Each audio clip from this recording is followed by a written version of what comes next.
welcome to the Big Fat Gay Podcast, where we talk about the things that weigh on our minds. My name is Michael Willer. I'm a chubby chaser, and today I'm a sad cold breakfast boy because I wanted to make one of these, microwavable spinach and feta wraps, and our microwave broke. Oh, I had to have toast instead. I'm mad about it.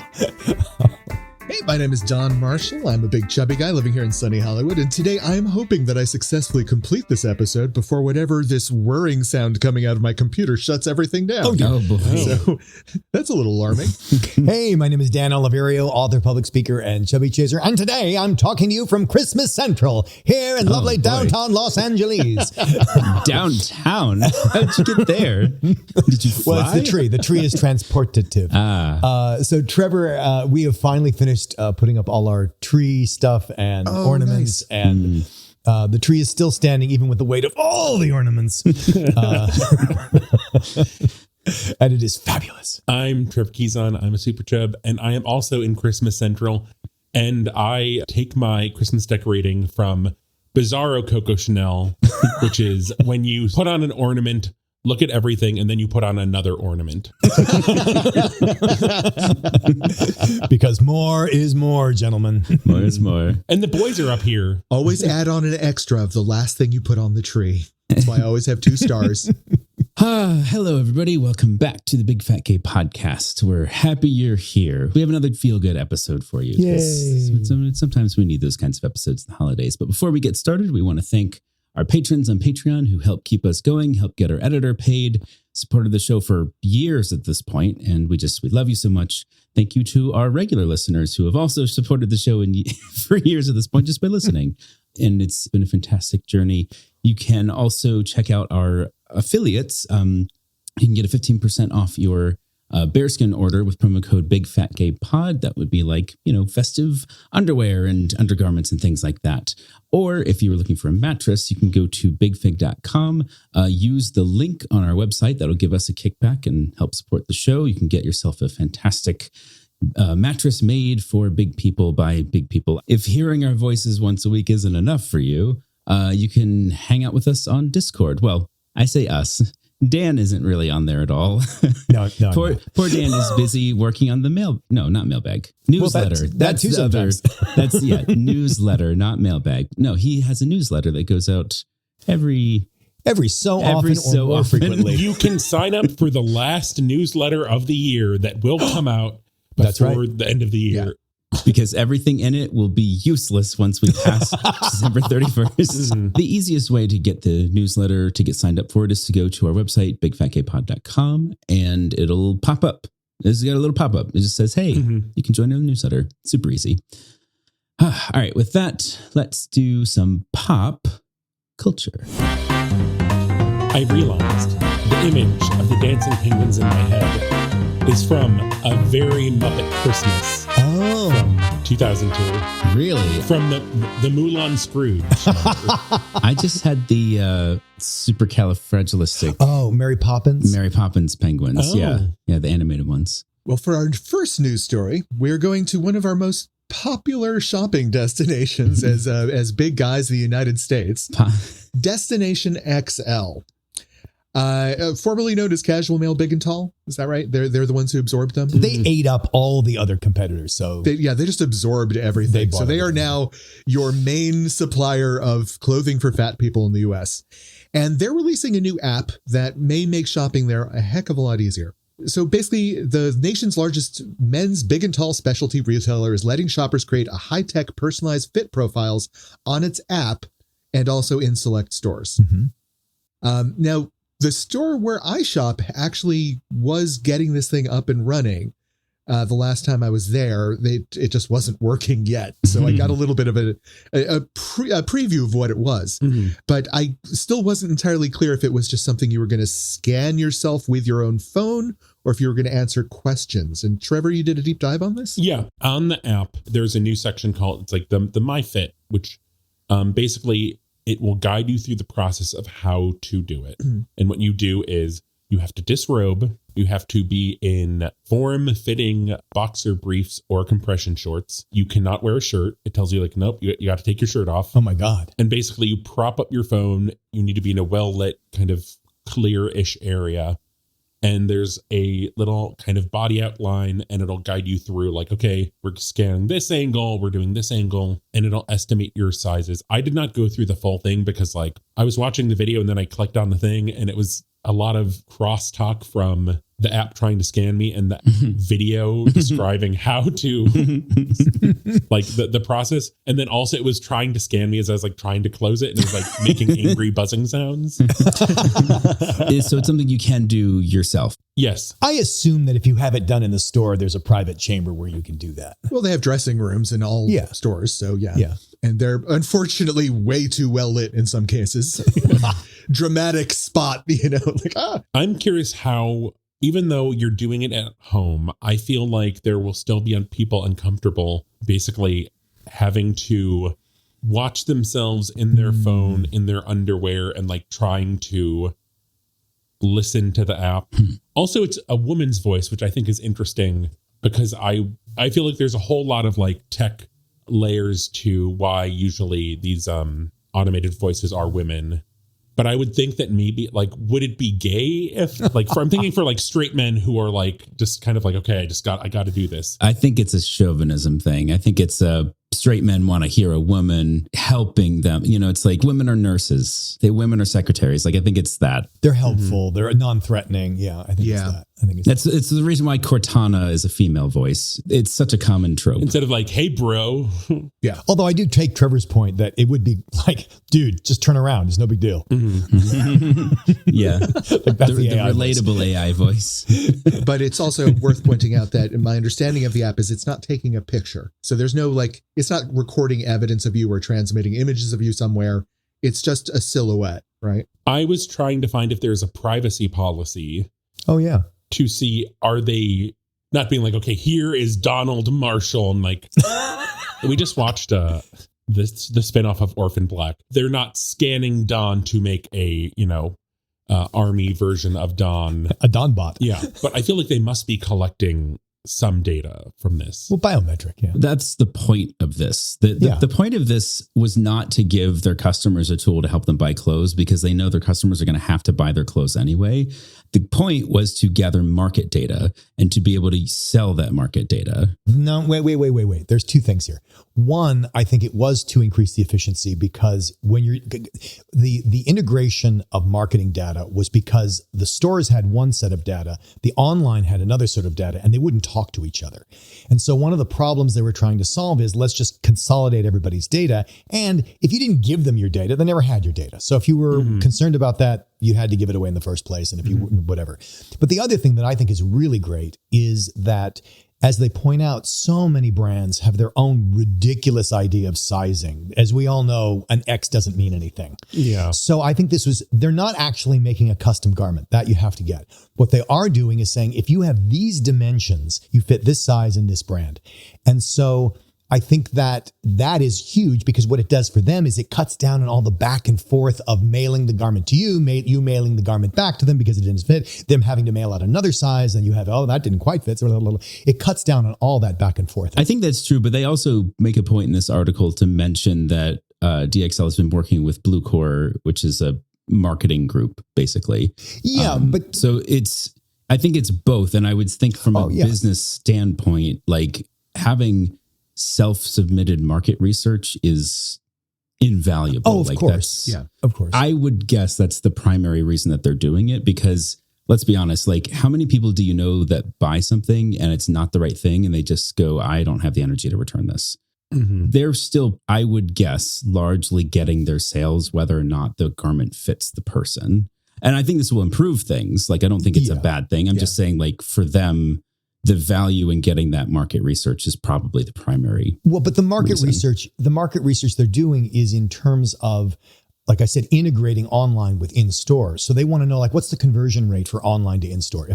How many times do I have to buy online before I'll go in-store? Or how many times do I have to go in-store before I buy online? And that makes their business better for us. So you don't think they're aggregating the actual data points that they're collecting and using that? They are, but then selling it to someone else, who are they going to sell it to? They have a very limited customership and they own it. I mean, I think the silver lining of them taking all of this data is, to Dan's point about the disconnect between online and in-store is they will see there are a lot more larger bodies that they could carry stuff in store. And I think also just like seeing the variance in body types in men. That's huge. Because that is something that I feel like plus size women's fashion definitely has down is like, oh, there's like very different needs in terms of like pear shape versus apple shape versus whatever. And I feel like men, it's just like, oh, every man is just a rectangle.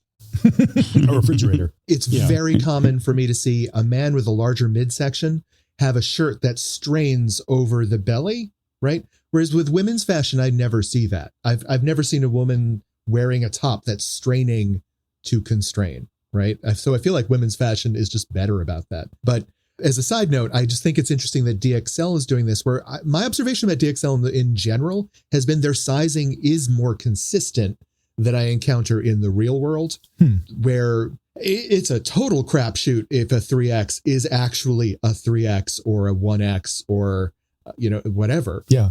DXL, I always feel like it's at least in the ballpark of the size that it claims to be. Yeah, I've found this. I mean, even when I go shopping and I buy something online, I have no idea what size to get because it is so variable between brands. Yeah. And even within brands, if you get a different style. It's incredible. Yeah. And I'm talking about like something basic, like underwear. It's so interesting. Like if I buy, going to DXL, right? If I buy jeans of my size in like the Nautilus line of clothing, it fits my body. The exact same stats on an Izod pair of pants, does not fit me. Right. So it can be so confusing. And even with jeans, like you're not talking about abstracted X's, you're talking about inches and measurements. Yep. Which I'm are talking not waist inseam. Yeah. And that doesn't help. Like my thighs are huge, right? I have a butt. Izod does not like to take that into consideration, right? So I go to Nautilus, right? Don, your butt really should be much more rectangular, and that's on you. I've received that comment many times. I'm hoping Pilates can help with that. So I'm curious if any listeners have done the MyFit scan, because something I thought of when I was like looking at it was in terms of like waist bottoms, jeans, pants for like someone my size. Like I do not wear my pants, like I wear pants over my belly at this point, just because I have very short legs. It's not practical, but I know a lot of guys who are like, they will have to take me away and put the pants over my belly themselves in order to do that. So like, how does it know if you have a large overhang? How can it scan your waist? They're going to have to hire a team of hot chasers to take those pants and force them over my belly. Oh, they come parachuting out of a plane and into your living room. It is possible that it may take several iterations of the app in order to start taking things like that into consideration, but that is DXL's bread and butter. If they can't figure that out, belly scanning technology. Yep. That feels like such an essential data point, though, given that it's collecting, how many did they say? 200 something data points? If the app is going to be claiming to customize clothing fitting to your body, it better fucking understand your body and react accordingly. That's all. Because I didn't go through the whole process. It may prompt me to be like, lift your belly now. Hold it.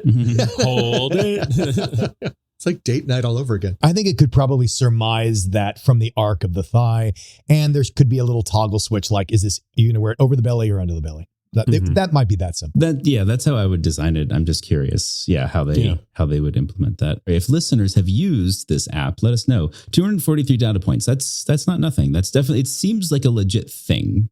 I think is the end point. Is like this is a real thing that they're trying to actually use to make their shopping experience better, which we love to see because, frankly, the male clothing shopping experience for fat people has been garbage. All right. Is it time? It's time to be swept away into the freezing cold air. Fat Watch 2025. Why did the eagle take us to the Alps? It's too cold. He's got a little scarf. He brought Swiss cocoa with him. Ooh. Trevor did a brilliant job programming this episode because this naturally dovetails into what we were just talking about. So an artist named Misha Japanwala, I believe she is Pakistani, has a unique take on the human body. And it's interesting as she started out in fashion design, but what she kept running into was that she was more interested in the body than the fashion. Because as we all know, the way fashion works is you have to have the right body for the fashion. And she was like, I wonder what the body would look like. And she doesn't call herself a sculptor, but what she is doing is taking impressions of women's bodies, and especially the parts of their body they are least proud of, and sort of making these beautiful silicone molds of them, and then making them as sort of hanging wall sculpture. There are breasts and there are thighs, and looking at these undesirable traits as works of art. Yeah, she wanted to highlight the parts of the body that people carry shame around. Like that was her target. And what she discovered, which I think is incredible, that's a mark of great art, is that it grows on its own. It sort of has a life of its own. That, she would have volunteers, like this one woman, was having a double mastectomy the next day and was going to like lose parts of her body and wanted to basically like immortalize them. And so she came and like volunteered to have these molds made.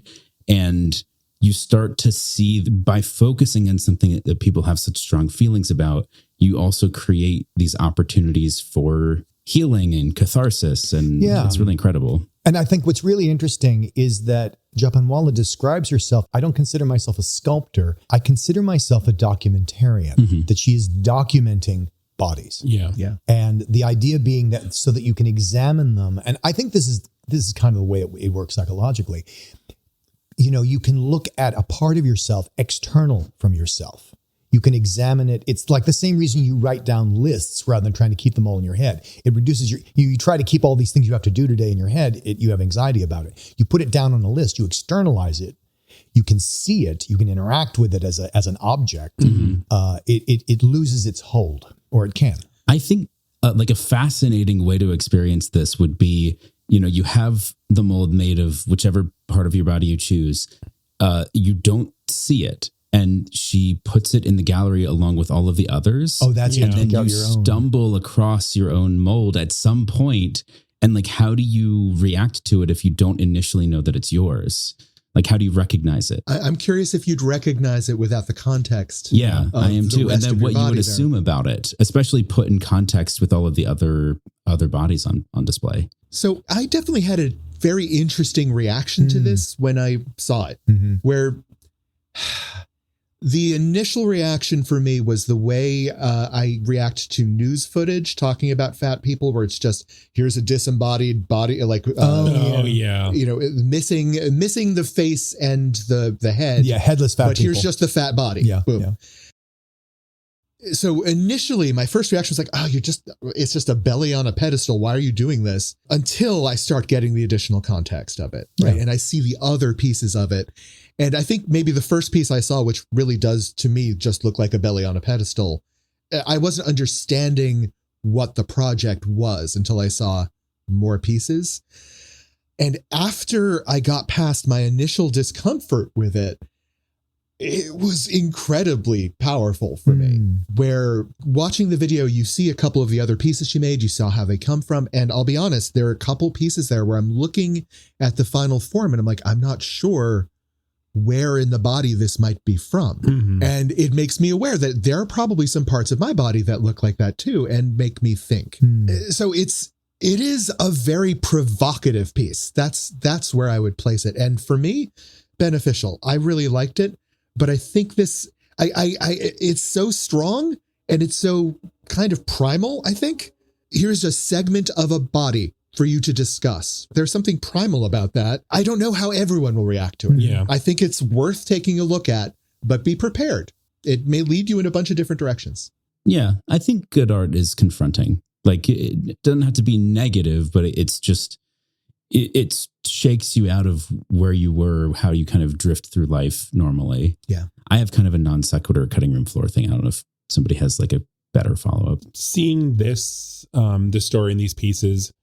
So I've talked about this on the podcast briefly, but I, in college, was studying special effects makeup, and I did a lot of mold making of, mainly just like we were doing each other's faces, but there were points we did other parts of bodies. And seeing these projects that she did made me kind of like jealous in a way, because I thought about doing similar things, but just like couldn't really logistically figure it out. And I just think, to Don's point, these pieces of very specific parts of the body, it's a very intimate process.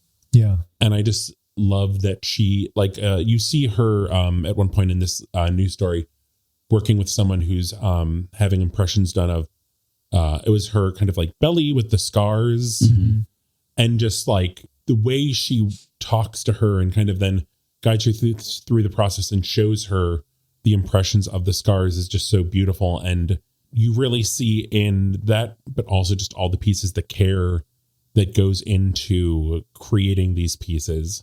And I also just love the use of silicone, because it is such a fleshy material, and the way she's captured the depth of the parts of these bodies with the rolls and the fatness, but in a way that you can hang it on a wall. Because I was just like, oh, if you did like a belt, like a human torso, but that would just be such a large amount of silicone, and it would be so heavy and unwieldy. I also was reminded of there was an artist who did, it was sculptures of fat male bodies, but they were like all of the features were emphasized. It was both beautiful, it was erotic for some of us, and it was funny because it was cartoonish, but it didn't feel like cartoon. It didn't feel like a parody or humorous. But because things were exaggerated, it's a little like when you look at a Botero painting, where these inflated figures. Yeah. I wanted to highlight something else, which was some of the comments. So this was on CBS Good Morning, I think. And the commentary, at least the highlighted ones that I saw, were really interesting because most of them were neutral or positive. And two of the ones that, of course, I gravitated towards was, if this were a male artist, no one would let him do this. If it were a man doing women's bodies, you'd have a completely different response. And the other thing was, how come it's always women's bodies? Why does it, and he said it in the comments, does it have to always be women's bodies? And the comment left by a woman was, yes. And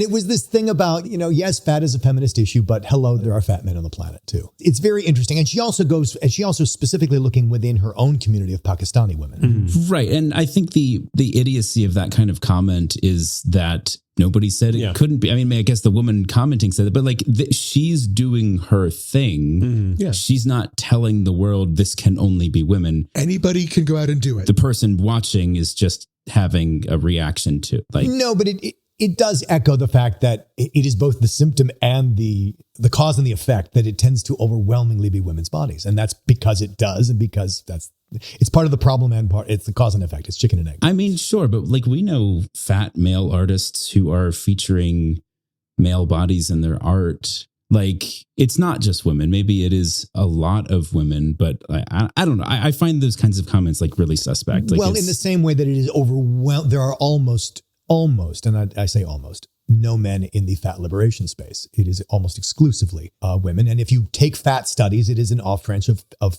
feminist studies or women's studies. I question the intentions of Dope Rhymes music with this comment. I don't think he is really trying to, I don't think either one of these comments is really best intentioned in terms of like creating space. Right. I think what we're getting at is that, Dan, we understand what you're saying. But I don't think that's the way that most male commenters are coming at it, actually. Well, to me, that's irrelevant. I'm simply pointing to an echo of what is always in the air. Okay. Well, it's awesome to see artists going out and doing their thing. Misha Jampanwala, you're fantastic. Definitely check out their art. The video is on YouTube, so you can just watch it and see lots of examples of what she's made. Yeah. I think it's very worth looking at. I really loved the blue thighs. I don't know. Yeah, the thighs really moved me. Yeah. I love the metallic ones. I don't know why. The metallic ones look awesome with their like painted silicone, and they just like shiny, and it kind of looks like android pieces. I don't know. It's very cool. You don't see fat androids, like it's not a thing. Not yet. Not yet, exactly. One day we'll have all of our consciousnesses uploaded to robot bodies.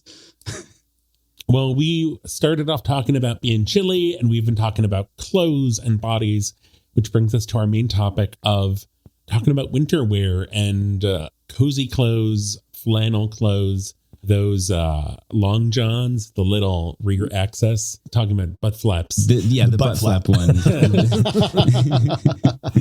No, we're talking about how we feel and perceive winter wear. Yeah. We have often encouraged people to stretch outside their comfort zone. When I say people, I say me. To wear more form-fitting clothes, to wear clothes that actually do expose more skin, to revel in the excitement of exposing your body and to air and sunshine and people's eyes and all that sort of fun stuff. Winter wear is a different thing, I think. And we haven't really talked about the joy of flannel and wool and all that kind of stuff because it's big and it's bulky, but I will challenge this. For myself, I am never more comfortable. I am never more confident than when I've got that warm flannel piece on. It's maybe you can call it a safety blanket. I don't really care. I feel most confident there. And I think that can come across. And I think flannel can be sexy too. Oh yeah. I think there's been enough lumberjack catalogs to prove that.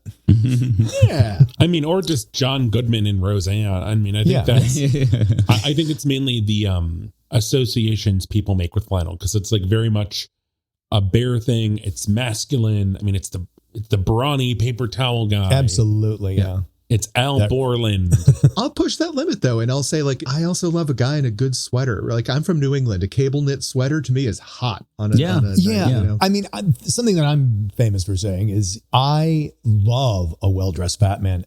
I think it's, if you can wear a 3-piece suit as a fat man, God be with you. I think that is gorgeous. I'll be with a man, be seen out in public with a man of any size, but I will not be seen with a slob of any size. And it's a lot of times, I think, apropos of what you were saying, Don, about is it safety or is it fashion, is a lot of fat men deliberately wear drastically oversized clothing as a way of hiding in, and it looks like they're wearing blankets. Mm-hmm. And when I was pulling out my clothes, my winter clothes, as it starts getting chilly here in LA, people outside of California will laugh at us when we say, it was 65. It was really cold. Thank God I had my scarf. Yeah, I know. Nearly died. But yeah, I'm seeing it with sort of a different eye now. Like a lot of my winter clothes are oversized, especially the pants, but I think that's just more about like my waist size changing all the time. So I just kept the largest ones around so I'd always have something to wear. But now that I'm sort of looking at it with a different eye, I'm discovering like, this flannel piece with like, I don't know, like, the top few buttons open without a t-shirt. Like, I think maybe that could be a little enticing, or I think there's also something else we need to bring into the conversation here, which is, so there's a lot of fuss made about, slender and muscular guys wearing gray sweatpants and ooh, how hot that is. Gray sweatpants and a white t-shirt. Ooh, how hot that is. And sure, that's hot. But if you do that, if you're a fat man and you wear gray sweats and a t-shirt, all of a sudden you're a slob. Mm-hmm. Yeah. And so there's that double standard. But I think here is an important difference too. The hot muscular guy wearing gray sweatpants and a t-shirt, he actually can choose to dress that way because he has an infinite number of clothing options that he could buy or even just find in his closet. A lot of times when you're very fat, that's what fits today. Or that's what's not, that's what's available. And I think a lot of times that is also part of the conversation that we have to bring in here is it's hot because it's a fashion choice, or it's not hot because, well, of course you fat pig, you had to wear that. Mm-hmm. Yeah. And just to dig in deeper about the sweatpants thing, which I totally did not realize was a thing. Probably listeners remember me stepping in it. I think within the first 12 or so episodes we did about how nobody likes people in sweatpants. No, I was wrong about that. And I think it's interesting because the whole trope of the hot guy wearing the sweatpants is that he is not wearing underwear underneath those sweatpants. You see a lot, but it's obscured in cloth, and you kind of get that it's there, but I don't, it's allowed out in public. There's something kind of sneaky sexy about it. It's called a hog talk, Michael. I'm sorry, a what? No. So there is a thing on TikTok. It's hog talk, there was a whole thing of like gray sweatpants season, and these guys with huge dongs were posting themselves just like in their kitchens in their Trevor, gray please, sweatpants. huge hogs. Huge hogs. Huge thick hogs. And people are getting this in their algorithm. They're like, what is happening? Why am I on Hog Talk? I don't know. I think it is the male equivalent of like showing off your boobs. Yeah. But it's also far more obscene. That's what I was getting at. Was like, I think there is absolutely a chubby chaser equivalent to that. Yes. Like if a fat man's wearing like Dan was talking about, it's like sweats. I think there's definitely a difference between like, oh, this is the only thing that I'm comfortable in and I feel obligated to wear it. And I don't really, like if you feel like you're forced into it or you're sort of ashamed to be like, that's a different vibe from like, oh, I went and found sweatpants that were just big enough. And so they kind of have that like somewhat form-fitting thing going on, but they're stretchy. So they're comfortable for you, but I love seeing you in them. Like there's absolutely room for that too. It sort of just depends, I think, on fit. Like, it's same thing with summer clothing. Like if you're finding something to show off your body, you want to find something that fits you. And if you can do that, then you're going to have a really great result. This may be less about out in public and more about cuddling with your special someone. But I find that winter clothes in general are more inviting of touch. They're softer. They're warmer, right? And I'm going to share perhaps a little bit of a spicy secret with you all. Ooh. To me, when I'm wearing a flannel shirt and I'm with a guy and he unbuttons my shirt, there's an intimacy to that. And it's also the clearest, most direct statement of, I want to know your body that any other man can make to me. I love that, Don, because there's a care and delicacy when you're unbuttoning someone else's shirt. That is a slow, and even if it's not sensuous, it takes time, it takes attention.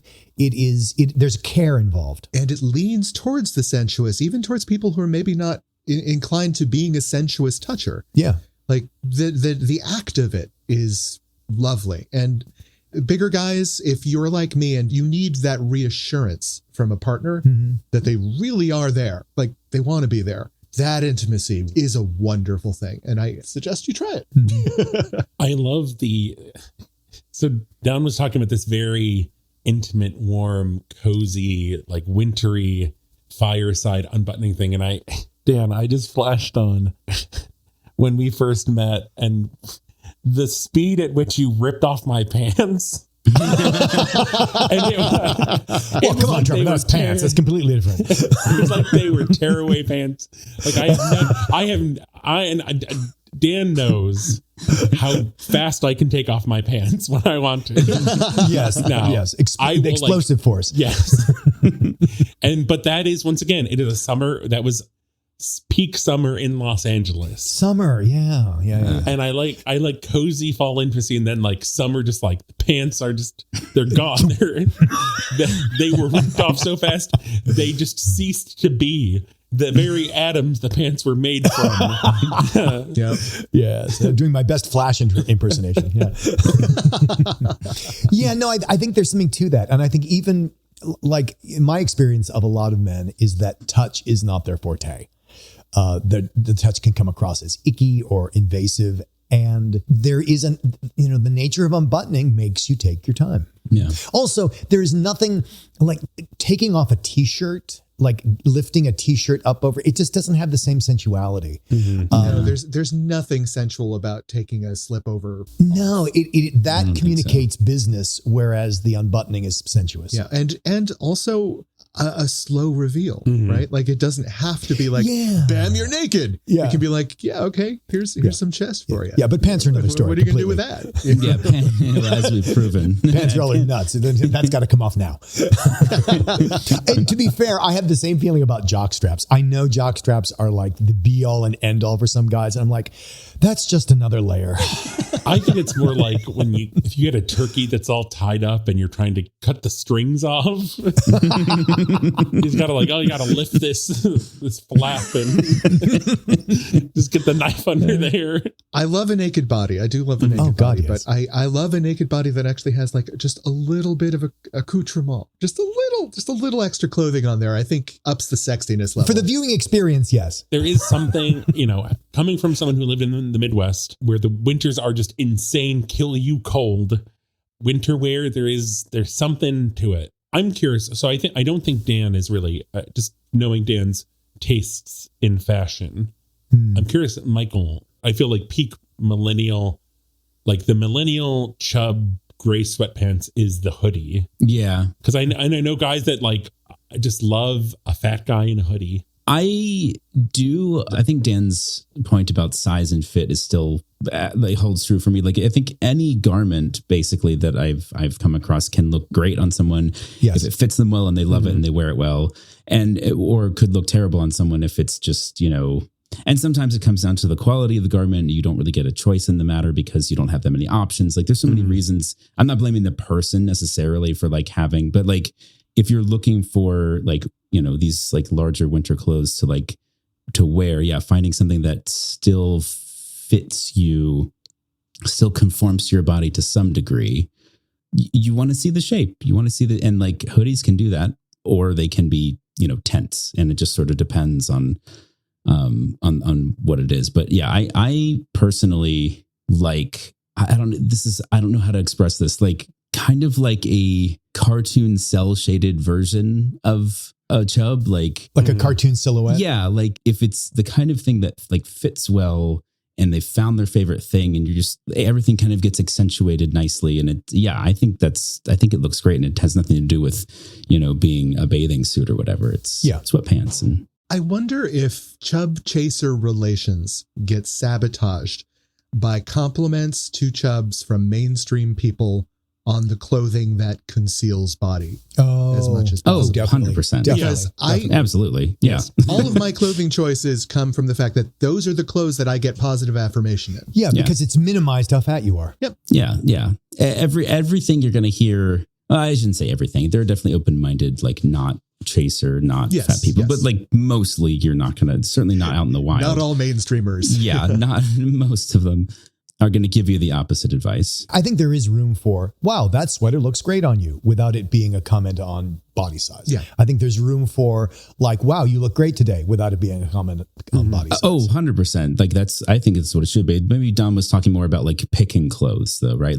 Getting advice for okay, well, do you like this one or this one? It's that one will hang nicer. And really what they're trying to say is, I've been complimented by shirts with this cut that conceal the folds on my body. So that's the choice I'm going to keep making. It's a positive reinforcement of it. I think it depends, because how do you, it's very difficult to tell the difference between that shirt looks great on you or that shirt looks great on you because you look thinner. They just leave off the second half. What my friends have started doing over the past couple of years is complimenting specifics. So I get complimented on color choices a lot now. Okay. I get complimented on the way something hangs off the shoulder. Nice. A specific thing, oh no, that length of sleeve on you is not going to work. That sort of thing. Yeah. Rather than sure. It's making you look like a bell pepper, So this just made me think of the way garments are talked about sometimes, and with this will hide those problem areas. But in trying to sell the garment, and no one ever would be like, oh, Don, I love that shirt. It really hides all those problem areas. Yep. No, but you know what? A fashion consultant might say exactly that. If you look at these reality shows, it was in the title, What Not to Wear. Mm-hmm. And it was absolutely targeted at, it was a late 90s show, I think. And it was about your body shouldn't be in this garment. Mm. Yeah, I think if the goal is to look sexually appealing or at least attractive to the people that you want to attract, get their opinions. Yeah. And if that's not your goal, then don't do that. But you're going to get different feedback depending on who you ask. And a really great way to do that is you put it up on Bigger City and see how many likes you get for this one versus that one. Yeah, for sure. Do you know the comic Gabriel Iglesias? Of course. He's the guy, he's fluffy, right? Mm-hmm, mm-hmm. I saw a video a few years back where he goes to I think it's a Destination XL with the fashion guy from Queer Eye for the Straight Guy. Interesting. Oh, I remember this. Yeah. And they give him a little makeover. Yeah. And in retrospect, like, I think Gabriel Iglesias was saying his fashion choices, and they're very similar to my own, right? And I think that the Queer Eye from the Straight Guy was actually kind of, it was a lot of problem area covering up. I kind of language. I'm curious if that, I kind of remember being the opposite. Actually. I remember the opposite. Was it? Too, Okay, yeah. good. I remember is that Gabriel Iglesias was kind of shooting down the garments that were going to be more form fitting. Like he was saying, no, I feel more comfortable in. Yes, yeah. that's that. Yeah. No, but what Gabriel was going for, and maybe this has resonance with you, Don, I don't know, but he was going for, no, I only wear black, brown, and navy, and it must be at least 2 sizes too big for me so that it hides everything. Yes, he was doing that, right? And that's what I took. That's what I remember from the episode. And he owned, if I remember correctly, like he kind of got that he was doing that partway through it and was kind of like struggling with like, okay, well, do I go outside my comfort zone? But this is my comfort zone for a reason, blah, blah, blah. But I remember the Queer Eye guy very much being like he was using careful language, which I think may have felt a little weird or like stilted or whatever. But he was pushing for like, let's celebrate your body with garments that, fit it in a certain way. And I'm glad to hear I misremembered that, because I really like that guy. So I want him to be on our side. And I've gone on shopping sprees with big boys at DXL, and we've had those exact same discussions. I'm like, yes, I know, but it's black. It's still black. Will you wear anything but black? And there's a New Yorkie East Coast thing about black, like everyone must wear black at all times. But I think, once you're on the West Coast, I think if you shop in the South, if you shop in the West Coast, there's so many more color options in store, maybe not online. A lot of people only shop at DXL online. But if you go in store in certain neighborhoods, there's a lot more opportunity for size and color. Well, Trevor, do we have a tip for this week? If you are looking for some, I don't know, winter cozy, roby, pajama-y things, Peridot Robes has 2 new holiday items. They have the holiday cush robes, which there's a kitschy floral, like kind of 60s floral wallpaper one, and then a jungle one, which is darker palm leaves. And that's the robe, which I have several things from them. They're amazing. They go up to 7X. And they also have a new kind of like onesie pajama thing, which comes in a... is there a butt flap? There is not a butt flap, but there's a front pouch. Okay, well, that's something. For, snacks and your phone and everything. And that comes in snow leopard and buffalo check. In terms of the jammies, they're mostly sold out except for the biggest sizes, which I always think is a win. And unusual. Means they have enough of them. Yeah. Sometimes they even go on sale. But they're very cute and cozy. And they also then have some of their other robes and some like kind of crop toppy things, some loungers. Check it out. Nice. They actually have a cuddle hoodie that is a like giant hoodie robe that comes in gray. So you can wear that and go on Hog Talk. Or sew little ears on the top of the hoodie and go as some sort of cosplay of some forest creature. Totoro. How about a bit for the day? For our bit today, I thought we would pay an ode to Misha Japanwala, the artist that we discussed in our the opening of our show, where she is taking these molds of your body in order to display a portion of your body in a way that will highlight it in some way that is meaningful to people. So I am curious, each of you, what body part would you commit to history in latex with this artist, and why would you choose that body part? I'll lead off. So one thing that let me lead off with, I'm horrified at the idea of this. I'm horrified, but I think it would be a good thing for me and a good thing for the world at large to take two casts of me. One of my midsection and thighs while standing, sort of connected, and then one of my midsection and thighs while sitting. So that and then mail it to DXL. The clothing industry can freaking see how our bodies change when we sit down, so they can make clothes that can accommodate that. Yeah. That makes a lot of sense to me. Maybe an issue for me. Michael, what are you thinking? That's a good question. I'll do 2. I think, because she mostly just did sort of like a piece. It wasn't like a whole... She's not mummifying you. Yeah. I think like one of my like shoulders pectoral and then like upper arm. Oh, that's nice. Like, I don't know, seeing that shape either from the front or the back. I don't know if I have that is sort preference. of a piece of your body that you will never see with perspective, is it? Like you can't really get a view of your shoulder. So that would be really interesting. I was really thinking about what Dan said about like seeing yourself outside of yourself. Like that I think would be really interesting, and or like my thighs. Like, I don't know. And I think, I've always Why had your thighs though? Because they are a part of my body that are always larger than you would expect. Like either it's, I'm on the smaller side of my scale and, there's soccer legs that are just, I play soccer my whole life, so they just tend to be larger, or on the fatter side of things. And my thighs also carry weight just as much as anywhere else. So like, I don't know. I think it's an interesting, I like them, but I would like to see them like out of my context. There we go. I feel like it could be very interesting to see a pair of thighs in their pendulum swing between sizes over the course of a lifetime. Yeah. Like might help people just sort of appreciate that nothing is static forever.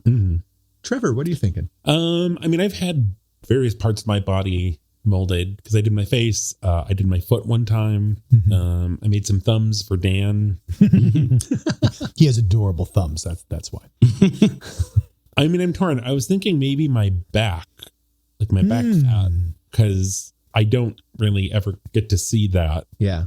And some of those back molds that you made were fascinating. Yeah. Oh, yeah. So, yeah. But I'm also thinking maybe my hands, because I have very chubby hands. And I've actually had guys be like, oh man, you would be like great at fisting. But I wouldn't. Like being fisted with a pillow. Yeah. But I don't think I'd want to do fist because like it would be interesting to be able to like pick up my hand and like, but it's not my hand. It's because I feel like I can look at my hands so much, but it's part of me. So there's only so much I can detach myself from it and remove myself from it. That's cute. Dan. Yeah. So I wouldn't do it. Okay. And why not? And so here's why. Everybody has lots of parts of their body they're not proud of, parts of their body they are proud of. And for me, you should also know for context that I also don't really look at old pictures of myself, because no matter what, my response to it, like Trevor did this whole birthday thing where he had loads and loads of pictures of me and I loathed it. And the reason was because my relationship to not just my body, but my life is, that was an area that was a time of my life that I loved, but it's sad that I can never go back. Or that was a time of my life that was sad and I don't want to go back. So either way, I'm kind of left. Either way, and yes, that's a psychological thing, having nothing to do with photography. But what I am desirous of is I love when a guy responds positively to my body, especially to a part that I may not be comfortable with. I want to invest in that opinion. That is more fun. That is more productive for me and will leave me feeling better than some sort of brutal analysis of my own opinion, which a mold or a photograph would inevitably call forth.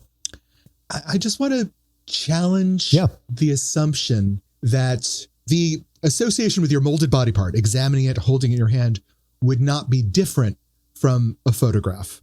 I believe isolation of that body part and examination of its own without the whole might actually spark a complete different reexamination of your understanding of it. Only if I just want to put the challenge. I agree with you, but only if I go through the psychological exercise of divorcing myself from its context and creating a new context for it that is about it being an object and not part of me. Understood.